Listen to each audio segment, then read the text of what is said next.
انسان کو اپنی زندگی حقیقت کے آئینے میں گزارنے کی کوشش کرنی چاہیے۔ بہت ساری خوش فہمیوں سے، بہت ساری غلط فہمیوں سے اور بہت سارے دعووں سے اپنے آپ کو بچا کے رکھنا چاہیے۔ اللہ تعالیٰ کی رحمت پر امید رکھنا، نبی پاک صلی اللہ تعالیٰ علیہ وسلم کی شفاعت کی امید رکھنا، نیک اور صالحین کی نسبت کی امید رکھنا، یہ برا نہیں، یہ بڑا ہی بہترین ہے، یہ بڑا ہی خوبصورت عمل ہے، اس کی بہت ساری برکات ہیں۔ لیکن کسی غلط فہمی کا شکار ہو جانا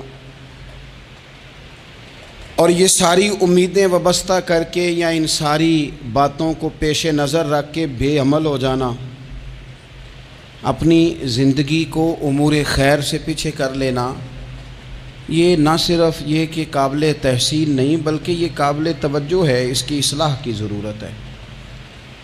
قرآن مجید سورہ بقرہ سے جو آیہ کریمہ میں نے تلاوت کی ہے، اس میں اللہ تبارک و تعالیٰ نے اسی بات کا ذکر اہل یہود کے لیے فرمایا ہے۔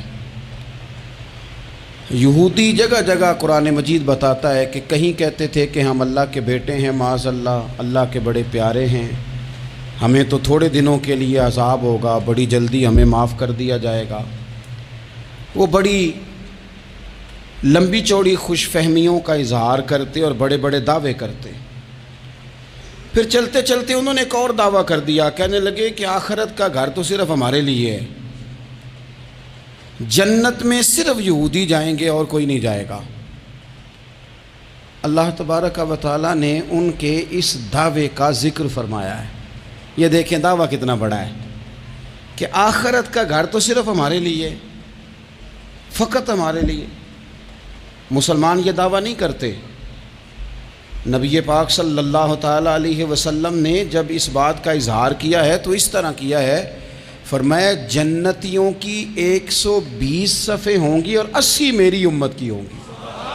لیکن یہ بھی فرمایا کہ باقی لوگ بھی تو ہوں گے نا، ان کی 40 صفیں ہیں لیکن جنت میں دوسرے پچھلے لوگ بھی موجود ہوں گے۔ یہ دعویٰ نہیں کیا کہ صرف مسلمان جائیں گے، ان سے پہلے جو نبی اور ان کی ایماندار اور نیک امتیں گزری ہیں ان میں سے کوئی جنت میں ہی نہیں جائے گا، یہ نہیں فرمایا۔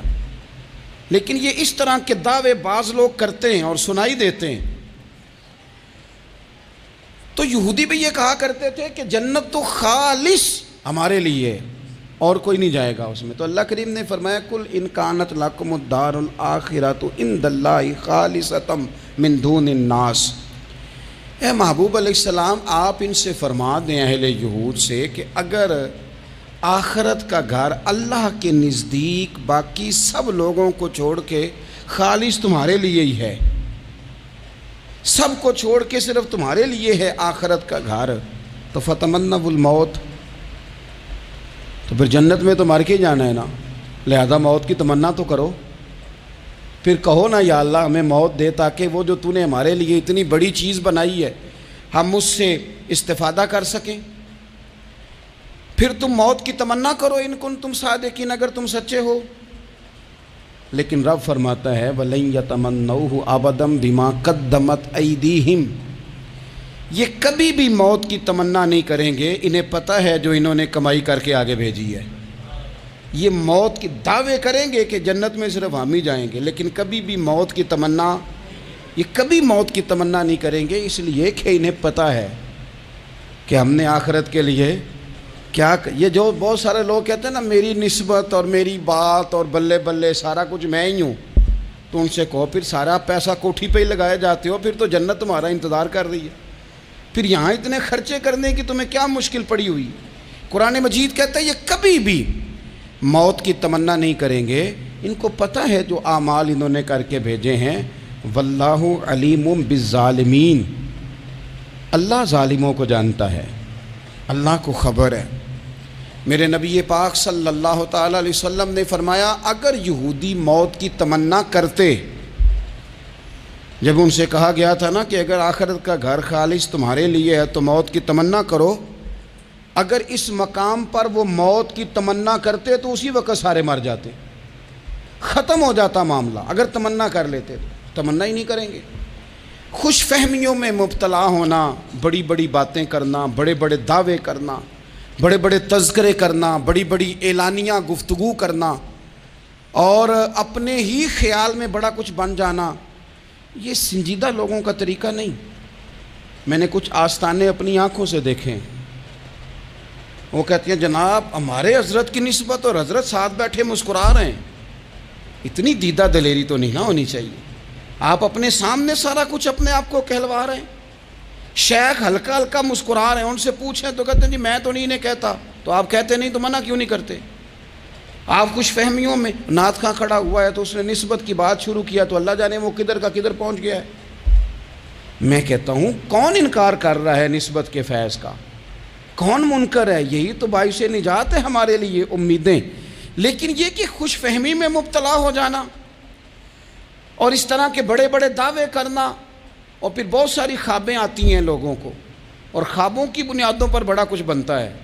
تو میں کہتا ہوں جناب خواب میں تو میں کہہ دوں آپ سے خواب میں کہ میں رات کا صدر بن گیا ہوں تو آپ کو کوئی اعتراض ہے؟ میں خواب میں بنا ہوں، آپ کو اس میں کیا اختلاف؟ حقیقت کی زندگی میں آئیں۔ حقیقت کی زندگی میں جتنے لوگ نیک ہیں، پرہیزگار ہیں، دعویٰ ہے غلامی کا، دعویٰ ہے نسبت کا، فلانی شے کا، تو پھر بھئی آپ نے اتنا مال کاہے کو جمع کر لیا ہے؟ پھر یہ کاریں، یہ بنگلے، یہ کوٹھیاں، یہ جائیدادیں، یہ جلسوں کی فیسیں، یہ نعتوں کی فیسیں، یہ کس لیے؟ پھر تو آخرت آپ کے لیے سجی ہوئی ہے، سنوری ہوئی ہے، پھر تو آپ اس طرف توجہ کریں۔ حقیقت پسندی کا مزاج جب تک قوموں میں نہیں آتا، قومیں اتنی دیر تک اپنی روحانی، اخلاقی اور کردار کی بلندی نہیں حاصل کر پاتی۔ تو موت کی تمنا، یہاں ایک بات اور سن لیں، شریعت اسلامیہ کے اندر مصیبتوں سے گھبرا کر موت کی تمنا کرنا منع ہے۔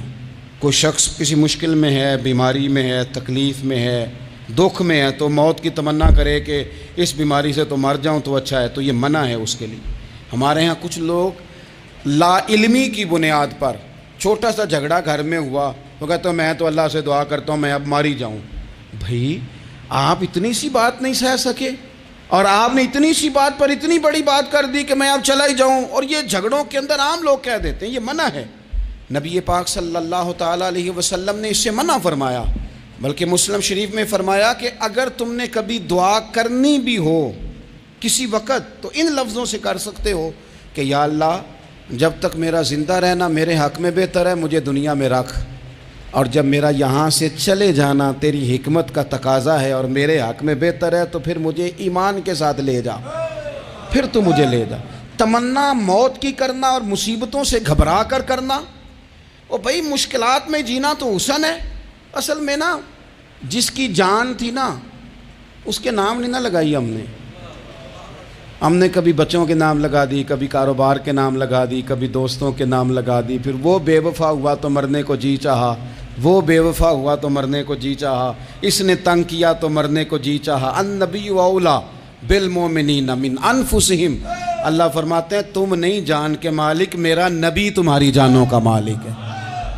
جان پاوے نہ جان میرے محبوبہ، میں تے لگیاں توڑ نہ بھیساں، رات تیرے وچ رول کے مرساں، تے قدم نہ پچھاں ہٹیساں، شہر تیرے دے ٹکڑے منگساں، تے تیرے کتیاں دے قدم چمیساں، آزم اے جان امانت تیری، تو جدوں منگساں میں پیش کرے ساں۔ یہ تو کسی اور کی ہے، ہماری ہے نہیں۔ تو بہت سارے لوگ گھبرا کر ہو بڑی تکلیف آ گئی، بھئی آپ جلدی نہ کریں، بالکل جلدی نہ کریں، آپ حوصلہ پیدا کریں، اور جیا تو جاتا ہی مشکل میں ہے۔ اقبال نے کہا تھا کار جہاں دراز ہے اب میرا انتظار کر، یہ زندگی لمبی ہے، یہ مشکلات سے ہو کر کے گزرتی ہے، اس میں مد و جزر رہتا ہے۔ تو شریعت اسلامیہ میں منع ہے موت کی تمنا کرنا، موت کی خواہش کرنا، بلکہ نبی پاک صلی اللہ تعالیٰ علیہ وسلم نے تو یہاں تک ارشاد فرمایا کہ تم موت کی تمنا نہ کرو، اس لیے کہ اگر تم برے ہو اور زندہ ہو تو ہو سکتا ہے زندگی میں اللہ تمہیں توبہ کی توفیق دے دے، اور اگر تم اچھے ہو تو پھر بھی موت کی تمنا نہ کرو، اس لیے کہ اچھے ہو تو تمہاری اچھائی میں روز برکت ہی ہو رہی ہے، لوگوں کو فائدہ ہی ہو رہا ہے، خیر ہی بٹ رہی ہے۔ تمنا موت کی کرنا، اور ویسے بھی نہ ہم اپنی مرضی سے یہاں آئے ہیں اور نہ مرضی سے جانے کی کوشش کرنی چاہیے معاذ اللہ۔ نہ اپنی مرضی آئے ہیں نہ اپنی مرضی سے کوئی مرنے کی کوشش کرے گا تو خودکشی حرام ہے، اور رب رسول کی مرضی سے مرے گا تو وہ شہادت ہے۔ وہ اس طرح کی شہادت ہے کہ جس میں کہا مردہ کہنا ہی نہیں، یہ تو زندہ ہے، اس لیے کہ میرے نام پہ مر گیا ہے۔ تو موت کی تمنا کرنا یا اس طرح کا رویہ منع ہے۔ البتہ یہ جو یہود کا کام تھا، ان کا جو لہجہ تھا، اللہ فرماتے ہیں یہ تو ہزار سال عمر مانگتی ہیں تو جانا ہی نہیں چاہتے۔ کچھ لوگ لمبی عمر کے حریص ہوتے ہیں، اس کی وجہ یہ ہوتی ہے کہ آخرت کے لیے کام نہیں کیا، آخرت پر اس طرح کا یقین نہیں، اس طرح کا مزاج نہیں، دنیا داری کا مزاج بن گیا، بہت سارا مال جمع کر لیا، بڑے بنگلے بنائے، اتنی مشکل دنیا داری کٹھی کی، اب چھوڑ کے مر جائیں۔ ان لوگوں کا مرنے کو دل ہی نہیں کرتا، کوئی ارادہ ہی نہیں ہے، بالکل نہیں دنیا چھوڑنا چاہتے، محنت سے کٹھی کی ہے، اتنے لاؤ لشکر بنائے ہیں، اب کیسے چھوڑ جائیں۔ کچھ لوگ ایسے ہیں جنہوں نے گٹھڑی باندھ کے رکھی ہوئی ہے، ان کو زیادہ ویٹ نہیں کرنا پڑتا، اس لیے کہ انہوں نے کوئی سامان بوکی نہیں کرایا، تو جو ہے ہینڈ کیری ہے، اس لیے لوگ انتظار کرتے رہیں گے اور جناب بلال ابچی جنت میں پہنچ بھی جائیں گے۔ ابھی میزان عمل لگا ہوگا لیکن حضرت ابو ذر غفاری جنت میں ٹہلتے ہوئے نظر آ رہے ہوں گے۔ لوگوں نے جمع نہیں نہ کیا، جتنا مال زیادہ اتنی چیکنگ بھی اس کی زیادہ، جتنے بیگ زیادہ، ایئرپورٹ پہ اتنا انتظار بھی زیادہ۔ ہینڈ کیری والے کو کوئی مسئلہ اسی کسے دے کچھ بھی نہ لگ دے تے نہ کوئی ساڈا دردی، بھئی مال کاہے کا تو حساب کاہے کا۔ مولا علی شیر خدا کرم اللہ تعالی وجہہ الکریم سے کسی نے کہا ہم گنجائشیں تلاش کرتے ہیں نا، اور شریعت کی گنجائش اختیار کرنے میں حرج بھی کوئی نہیں ہوتا، شریعت گنجائش دیتی ہے، مال جائز ہو آپ کو تو آپ اس کو استعمال کریں، بڑا مکان بنائیں، بڑی جائیداد خریدیں، بڑی گاڑی میں سفر کریں، مہنگا موبائل خریدیں، اچھے کپڑے پہنیں، کوئی منع نہیں کرتا۔ لیکن جو حضور کا مزاج ہے، جو سرکار نے اپنے لیے پسند کیا، وہ یہ ہے کہ سویرے روٹی کھانی ہے، شام کو فاقہ کرنا ہے۔ تو حضرت مولا علی شیر خدا کرم اللہ تعالی وجہہ الکریم سے کسی نے کہا کہ چلو جائز پیسے اکٹھے کر لیں، جائز تو جمع کرنا منع نہیں۔ تو حضرت علی کی باتیں بڑی حکمتوں والی تھی نا، تو ایک جملے میں انہوں نے کئی جواب دے دیے۔ کہنے لگے میاں مال حرام ہو تو عذاب ہوتا ہے، حلال ہو تو حساب ہوتا ہے، لہٰذا ہم دونوں کام ہی نہیں کرتے، نہ ادھر جاتے ہیں نہ ادھر جاتے ہیں۔ جمع کرنے کی حاجت کیا ہے؟ دنیا اتنی سجا لینا، اتنی سوار لینا، بڑا ٹھنڈا اے سی چلتا ہے ہمارے کمروں میں، کھلی آنکھوں سے لوگ بستر سے اٹھ نہیں پاتے، آنکھیں کھل گئی ہیں، الارم بج گیا ہے، لیکن وہ بہت مزے کی پسند کی روٹی رات کھائی تھی، اپنی مرضی کا کھانا کھایا تھا، پیٹ بھر کے کھایا تھا، مرضی کے مشروبات پیے تھے، ٹھنڈے کمرے میں آرام ہے، کھل گئی ہے آنکھ، موٹے الارم نے آواز دیا اٹھو، لیکن یہ غفلت ہے نا، دنیا جمع کر لی ہے نا ساری۔ میں آپ کو صحیح بتاتا ہوں، اگر یہ ساری آسانیاں نہ ہوں، دقتیں ہوں، تو کچھ رات کو ہمیں تھوڑا پسینہ بھی آئے تو بار بار آنکھ کھلے، یہ مچھر کبھی نہ سونے دے تو بار بار آنکھ کھلے، یہ تن آرام پسند نہ ہوں تو کچھ اٹھیں، کچھ رات کو گرمیوں کی چھوٹی راتوں میں بھی تہجد پڑھی جا سکے۔ لیکن اقبال کہتے ہیں لہو مجھ کو رلاتی ہے جوانوں کی تن آسانی، یہ تن آسان ہو گئے، مزاج نہیں رہا ہمارا، ہمیں آرام چاہیے، سکون چاہیے۔ آپ یقین کریں کبھی کبھی میں حیران ہوتا ہوں، رونا آتا ہے اپنی اگلی نسل پر، رونا آتا ہے، یعنی بچے مدرسے میں پڑھنے والے، چونکہ وہ اے سی والے گھر سے اٹھ کے آتے ہیں، مدرسے میں پڑھنے والے بچے کہتے ہیں جناب وہ کچھ گرمی زیادہ ہے تو میری کچھ طبیعت برداشت نہیں کرتی، تو میری اماں نے کہا تھا 4 چھٹیاں لے لو، یہ موسم ٹھیک ہو جائے گا تو پھر سے تعلیم ہو جائے گی۔ تو غور سے چہرے دیکھتے ہیں تو ہم کہتے ہیں یار اگر کل کو ہمیں جہاد پہ جانا پڑا تو ہم لوگ جائیں گے، ہم میدانوں میں نکلیں گے، ہم وہ لوگ ہیں جو سختیاں برداشت کریں گے، یہ والے لوگ ہیں جو میدان میں جائیں گے جو 1 منٹ کے لیے اتنی دنیا جمع کر لی، مرنے کو جی نہیں چاہ رہا۔ حضرت شاہ فرید الدین عطار رحمۃ اللہ علیہ کہتے ہیں میں بڑا مہنگا کاروبار کرتا تھا، عطر بیچتا تھا، مہنگا کاروبار ہے نا، عرب شریف کے اندر آپ جائیں تو جہاں سونے والی دکان ہوتی ہے اس کے ساتھ خوشبو والی دکان ہوتی ہے، مکہ مکرمہ میں دیکھ لیں، مسجد نبوی میں دیکھ لیں، مہنگا کاروبار ہے یہ، اور اب میرا بزنس تھا، کاروبار تھا۔ تو آپ فرماتے ہیں کہ ایک دن ایک بزرگ آ گئے، انہوں نے ایک شیشی دیکھی، خوشبو سونگی، دوسری، تیسری، چوتھی، اچھے سیل مین آگے بڑھ کے خود کہتے ہیں آپ کو کیا چاہیے. میں نے بھی کہا بابا جی کیا چاہیے مجھے بتائیں, کیا دیکھ رہے ہیں؟ تو بابا جی بڑے دھیمے ٹھنڈے اور حوصلے والے لہجے میں کہنے لگے, پتر دیکھ رہا ہوں تیری جان بڑی مشکل سے نکلے گی. تو میں نے کہا وہ کیوں؟ کہنے لگے اتنی مہنگا مہنگا تو نے مال جمع کیا ہے, کبھی مرنے لگے گا تو یہ یاد آئے گا, کبھی وہ یاد آئے گا, کبھی سادہ کر لیں اس کو سادہ کر لیں, کبھی اس سوسائٹی والا پلاٹ یاد آئے گا, کبھی ادھر والا یاد آئے گا, کبھی لاہور والا یاد آئے گا. کہاں مرنے کو جی چاہتا ہے. اور پھر ایک اور دھوکہ ہے, میں بچوں کے لیے کر رہا ہوں. بچوں کے نام تو ایک دھیلا بھی نہیں, وہ تو سارا آپ کے اپنے نام ہے. ایسے ہی بہانہ بنائے ہوئے بچوں, کس بچے کے نام؟ بچے نے تو 50 دفعہ کہا ہے کہ وہ ایک دکان بیچ دو, میں نے کام کرنا ہے. تو ابا کہتا مراں گا تو تاں بکے گی. کہاں بچوں کے لیے؟ کون کہتا ہے بچوں کے لیے؟ یہ تو خواہشات ہیں جن پر ہمارا اپنا قبضہ ہے, ہر کنجی تو ہماری جیب میں. کون کہہ رہا ہے؟ وہ تو کبھی جا کے ملے گا ان کو جب موقع آئے گا. تو کہا یہ اتنا مال جمع کیا ہے, تم پتر تیری جان تو مشکل سے نکلے گی. تو کہتے ہیں میں دنیا دار تھا, دنیا دار کو نصیحت کریں تو وہ غصہ کرتا ہے, طنز کرتا ہے. کہتے ہیں مجھے غصہ آیا تو میں نے جھٹ سے کہا, لوگ کہتے نہیں تم اپنی قبریں جانا ہے تو میں اپنی, کہتے میں نے جھٹ سے کہا, میں نے کہا بابا میری جان تو مشکل سے نکلے گی تو تیری کیسے نکلے گی؟ تو کہتے ہیں بابا جی کہنے لگے پتر ادھر آنا ذرا. تو میں کاؤنٹر کے اوپر سے ہو کے بابا جی کے پاس آیا.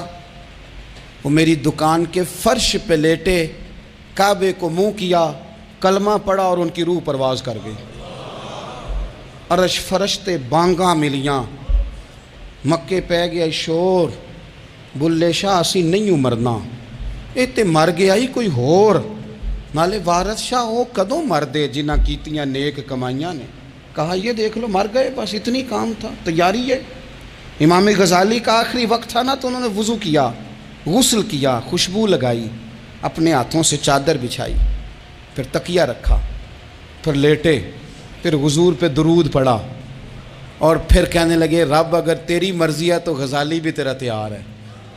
بس یہ جملے زبان پہ تھے اور روح پرواز کر گئی. موت کو سمجھے ہیں غافل اختتام زندگی, یہ ہے شام زندگی, پھر صبح دوام زندگی.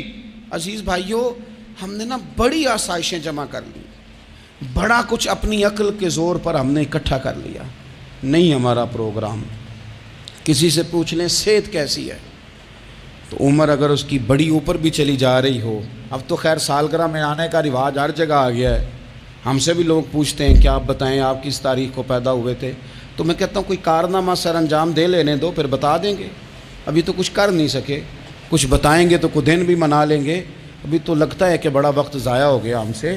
تو عزیز بھائی کوئی نہیں کہتا کہ اب ٹائم آ گیا ہے, شوگر ہو گئی ہے, بلڈ پریشر ہو گیا ہے, طبیعت خراب رہتی ہے, فلانا مسئلہ ہو گیا ہے. تو تمنا موت اور موت کا ڈر اور نہ مرنے کا ارادہ اور دنیا سے دل کو لگا کے رکھنا اور ہر وقت جینے کی خواہش پیدا کرنا اور ہر وقت حالمی مزید کی دوڑ میں رہنا, وہ لوگ اس لیے تیار رہتے تھے, دعائیں مانگتے تھے شہادت کی, کہ انہوں نے نا دنیا بنائی نہیں تھی. حضرت عمر نے تو دوسرا کرتا نہیں پہنا ساری زندگی, وہ جو مکان آ رہا تھا وہی چل رہا تھا, وہ تو تھوڑے پہ قرضہ تھا ان پہ, لیکن ہر نماز کے بعد صحیح بخاری میں موجود ہے وہ دعا مانگتے تھے, اللہم ارزقنی شہادتاً فی سبیلک, یا اللہ ایسا نہ ہو میں تبھی موت چلا جاؤں, مجھے اپنے رستے میں شہادت کی موت دینا. ہر نماز کے بعد دعا مانگی جا رہی, لیکن شہادت والی موت کی نہیں, شہادت والی موت. اللہم ارزقنی شہادتاً فی سبیلک. اور مالک مدینہ چھوڑنے کو دل نہیں کرتا, یا اللہ شہادت کی موت دینا, اور دینا بھی اپنے نبی کے شہر کے اندر, یہیں رہوں, یہیں میرا مدفن بنے. اللہ نے انہیں موقع دیا. آپ دیکھیں نا ان لوگوں کا دل کرتا تھا. حضرت خالد بن ولید رضی اللہ تعالیٰ عنہ ساری زندگی میدان میں گزاری, پورے جسم میں 1 انچ جگہ باقی نہیں تھی جہاں زخم نہ ہو, ساری زندگی میدان میں رہے, لیکن آخری وقت روتے تھے, فرماتے تھے اس کی بے نیازی دیکھو, میں شہادت کے لیے میدان میں رہا لیکن شہادت میرا مقدر ہی نہیں تھی. اور پھر آخری وقت بھی فرمایا میرا گھوڑا, میرے کپڑے, میری زرہ, میری تلوار یہ کسی مجاہد کو دے دینا, چلو میں اب جہاد میں نہیں ہوں تو میرا سامان تو جہاد میں رہے, کسی مجاہد کو دینا. ان لوگوں نے جتنی محنت کی نا مرنے کے بعد کے لیے کی، مرنے کے بعد کے لیے، زندگی کا جو دوسرا پل ہے اس کے لیے کوشش کی، وہاں انہوں نے صدقات جمع کرائے، خیرات جمع کرائے، عبادات جمع کرائیں، حسن اخلاق جمع کرایا، اچھا سلوک جمع کرایا، انہوں نے آخرت کے بینک میں ڈھیروں مال جمع کرایا، وہاں ان کے مکان بک ہوئے، جنت میں ان کے نام کی بڑی بڑی جگہیں اللہ تبارک و تعالیٰ کے فضل سے طے کی گئیں، تو پھر انہیں وہاں جانے میں کوئی دشواری بھی نہیں تھی، انہیں کوئی مشکل نہیں تھی، وہ تیار تھے، لیکن چونکہ ساری محنت ہی دنیا کے لیے ہے، وہ جو خاص ایک آخرت پر مسلمان کا ایمان اور یقین اور تیقن تھا اس طرف ہمارا مزاج نہیں۔ آپ دیکھیے حضرت ملک الموت اسرائیل علیہ السلام نا حضرت ابراہیم علیہ السلام کی روح قبض کرنے کے لیے حاضر ہوئے، تو کہا جناب چلیے آپ کی روح لینے آیا ہوں، تو حضرت ابراہیم علیہ السلام فرمانے لگے اسرائیل، یہ قاضی ثناء اللہ صاحب پانی پتی رحمۃ اللہ علیہ نے اس کو تفسیر مظہری میں لکھا ہے، حضرت ابراہیم خلیل اللہ علیہ السلام فرمانے لگے اسرائیل کیا کوئی خلیل بھی اپنے خلیل کی روح قبض کرتا ہے؟ واتخذ اللہ ابراہیم خلیلا، اللہ نے تو مجھے دوست بنایا، دوست ہو کے دوست کی روح قبض کرنے جا رہا ہے۔ حضرت اسرائیل نے ارادہ چھوڑا اور حضرت ابراہیم کا وہ جملہ لے کے رب کی بارگاہ میں حاضر ہوئے، عرض کی مالک جناب ابراہیم علیہ السلام نے فرمایا ہے کہ اللہ کی بارگاہ میں عرض کرو کہ مالک کیا کوئی خلیل بھی اپنے خلیل کی روح قبض کرتا ہے؟ تو رب کریم نے فرمایا اب میرا بھی پیغام جا کے جناب ابراہیم کو دے دو، ان سے جا کے کہو رب فرماتا ہے کیا کوئی خلیل بھی اپنے خلیل کی ملاقات کو ناپسند کرتا ہے؟ آپ کو تو ملنے کو بلا رہے ہیں، موت تو ایک پل ہے، یہاں سے گزریں گے تو جا کے محبوب سے ملیں گے، تو کیا کوئی خلیل بھی ناپسند کرتا ہے کہ وہ اپنے خلیل سے ملاقات نہ کرے؟ حضرت سیدنا اسرائیل علیہ السلام پیغام لے کے آئے اور کہا ہے اللہ کے خلیل رب فرماتا ہے کیا خلیل بھی خلیل کی ملاقات کو تو حضرت ابراہیم تو کھول کے روئے، کہنے لگے اب دیر نہ کر، اب ذرا جلدی کر، اب ذرا جلدی لے جا۔ اور میرے نبی پاک صلی اللہ علیہ وسلم نے فرمایا، سیاستہ میں حدیث ہے، فرمایا تم میں سے جو رب سے ملنے کو پسند کرتا ہے نا، جو اللہ سے ملنے کا شوق رکھتا ہے نا، اللہ بھی اس کی ملاقات کو پسند فرماتا ہے۔ تم میں سے جو رب سے ملنے کا شوق رکھتا ہے، اقبال کیا کہتے ہیں تیرے عشق کی انتہا چاہتا ہوں، تو میری سادگی دیکھ میں کیا چاہتا ہوں، میرا ذرا سا تو دل ہے مگر شوق اتنا، میں وہی لن ترانی سنا چاہتا ہوں، مالک میرا دل کرتا ہے میں تجھ سے کہوں رب آریلی میں تجھے دیکھنا چاہتا ہوں، اور تو مجھے کہے لن ترانی تو نہیں دیکھ سکتا، میرا ذرا سا تو دل ہے مگر شوق اتنا، میں بھی وہی لن ترانی سنا چاہتا ہوں۔ پھر خود ہی کہنے لگے او بھری بزم میں راز کی بات کہہ دی، میں بڑا بے ادب ہوں سزا چاہتا ہوں۔ یہ تو سب کو بتانے والی بات ہی نہیں تھی جو میں نے بتا دی، بھری بزم میں راز کی بات کہہ، بڑا بے ادب ہوں سزا چاہتا ہوں۔ نبی کریم علیہ السلام نے فرمایا تم میں سے جو رب کی ملاقات کا شوق رکھتا ہے نا، اللہ بھی اس کی ملاقات کو پسند فرماتا ہے۔ اور فرمایا تم میں سے جس کا رب سے ملنے کا شوق نہیں نا، اللہ بھی اس کی ملاقات کو پسند نہیں فرماتا۔ یہ سیاستہ میں حدیث ہے، ایک دفعہ غور کر نہ لیں، فلاں سے ملنے کو بھی جی چاہتا ہے، فلاں علاقہ دیکھنے کو بھی جی چاہتا ہے، فلاں کی ملاقات کو بھی جی چاہتا ہے، کبھی اس کو ملنے کو بھی جی چاہتا ہے جس نے بنایا ہے سارا کچھ، کبھی اس کی صحابہ تو تڑپ کے حضور کی بارگاہ میں آئے تھے نا، وَإِذَا سَأَلَكَ عِبَادِي عَنِّي فَإِنِّي قَرِيبٌ، تڑپ کے کہا تھا یا رسول اللہ صلی اللہ علیہ وسلم سالوں بیت گئے، سجدے کرتے، عبادت کرتے، روزہ رکھتے، حج کرتے، زکوٰۃ دیتے، اب دل کرتا ہے کبھی وہ ملے، کبھی اسے دیکھیں، کبھی یہ حقیقت منتظر نظر آ نہ لباس مجاز میں، لاکھوں سجدے تڑپ رہے ہیں میری جبین نیاز میں، دل کرتا ہے ملنے کو۔ تو جب صحابہ نے آ کے حضور کی بارگاہ میں یہ عرض کی نا یا رسول اللہ رب سے ملنے کو جی چاہتا ہے، تو اللہ نے فرمایا وَإِذَا سَأَلَكَ عِبَادِي عَنِّي فَإِنِّي قَرِيبٌ، اے محبوب جب میرے بندے آپ کے پاس آ کے میرے بارے میں سوال کریں تو ان سے فرما دو میں تو ان کے قریب ہی ہوں، جب بھی دعا مانگیں گے میں ان کی دعاؤں کو قبول فرماؤں گا، میں قریب ہوں ان کے۔ اپنے دل کے اندر شوق ہو، اللہ رسول کی طرف بڑھنے کا شوق ہو، مسلمان موت سے نہیں ڈرتا، لیکن صحیح بخاری اور صحیح مسلم میں حدیث ہے، نبی پاک علیہ الصلوۃ والسلام نے فرمایا آج ایک مسلمان 1000 کافر کو آگے لگا لیتا ہے اور کافر بھاگ جاتا ہے، ایک وقت آئے گا ایک کافر ہوگا اور 1000 مسلمان کو بھگا ڈالے گا۔ یا رسول اللہ کیوں؟ ہمارے پاس اسلحہ نہیں ہوگا، ہمیں لڑنے کا سلیقہ نہیں آئے گا؟ تو نبی پاک علیہ السلام نے فرمایا یہ مسئلہ نہیں، تمہیں وہن ہو جائے گا، وہن۔ یا رسول اللہ یہ وہن کیا ہوتا ہے؟ تو حضور نے فرمایا تمہیں نا زندگی سے پیار ہو جائے گا، تمہیں مرنا برا لگے گا، کراہت آئے گی مرنے سے، تم مرنا نہیں چاہو گے۔ تو جب کسی کو زندگی سے پیار ہو جائے تو پھر وہ بھاگتا ہے، پھر وہ ہر بندے کی ہر بات مانتا ہے چونکہ وہ جینا چاہتا ہے۔ اور کچھ لوگ ایسے ہوتے ہیں، وہ جب بدر میں مسلمان پہنچے نا تو جاسوس بھیجا ابو جہل نے، کہا جاؤ پتہ کر کے آؤ لوگ کتنے ہیں اور ان میں جوان کتنے ہیں، بوڑھے کتنے ہیں اور اسلحہ کتنا ہے۔ جاسوسی اس دور میں بڑی آسان تھی، کوئی مخصوص وردی تو فوجیوں کی ہوتی نہیں تھی۔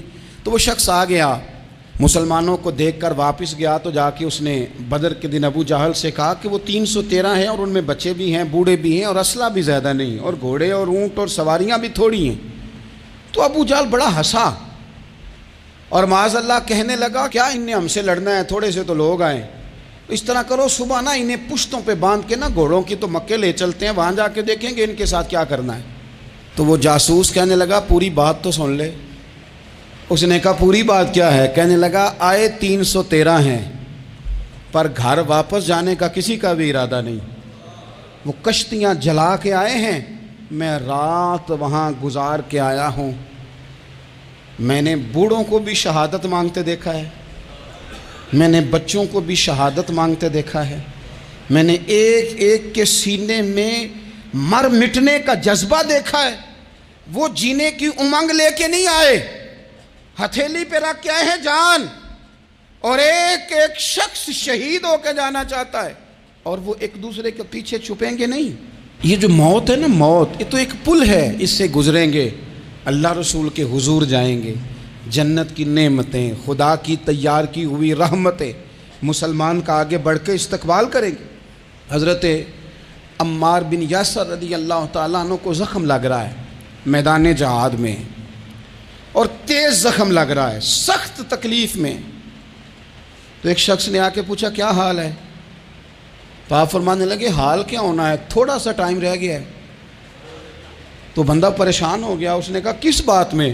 فرمانے لگے تھوڑا سا ٹائم رہ گیا ہے، بس میں نبی پاک سے ملنے والا ہوں اور حضور کے صحابہ سے ملنے والا ہوں۔ حضرت عمار بن یاسر رضی اللہ تعالیٰ عنہ کہنے لگے تھوڑا سا ٹائم رہ گیا، تھوڑا سا مرنا مرنا ہر کوئی آکھے تے میں بھی آکھاں مرنا، تے جس مرنے تھی خوشبو نہ آوے او مرنا کی مرنا، تے جس مرنے وچ سونا راضی اس مرنے تو کی ڈرنا۔ ایک گل رکھنا یاد کہ میرا جس دن ہووے مرنا، سب کچھ کرنا، سب کچھ کر کے میرا منہ روزے ول کرنا، شاید میرا آقا آوے میں دیدار حضور دا کرنا۔ فرمایا کہ وہ تو بالکل قریب آ گیا ٹائم۔ حضرت سیدنا بلال حبشی رضی اللہ تعالیٰ عنہ آخری وقت ہے، لوگ بڑا اس کا منظر جب بیان کرتے ہیں تو خوفناک بیان کرتے ہیں، اس طرح کا لہجہ اختیار کرتے ہیں کہ بات سن کے بندہ کانپ جائے۔ سیدنا بلال حبشی رضی اللہ تعالیٰ عنہ بالکل آخری وقت ہے، جانے کا ٹائم۔ تو حضرت بلال کی اہلیہ قریب بیٹھی ہیں تو کہنے لگی بڑے غم کا موقع آ گیا، غموں کی رات شروع ہو گئی، حالات میرے لیے مشکل آ گئے۔ آپ نے فرمایا کیا ہوا؟ کہنے لگی آپ جا رہے ہیں؟ تو حضرت بلال کہنے لگے یہ غم کا موقع نہیں، یہ تو خوشی کا موقع ہے، میں جاؤں گا تو حضور سے ملوں گا نا، جاؤں گا تو نبی پاک سے ملاقات ہوگی، یہ تو میرا ملاقات کا وقت آیا۔ تو اپنی زندگی کے اندر انسان کچھ اپنی آخرت کے لیے کرے، کچھ زاد راہ جمع کرے، کچھ وہ تیاری کرے، کچھ اس کے پاس ایسے اعمال ہوں جس کی بنیاد پر اس کا رب رسول کی بارگاہ میں حاضری کو جی چاہے۔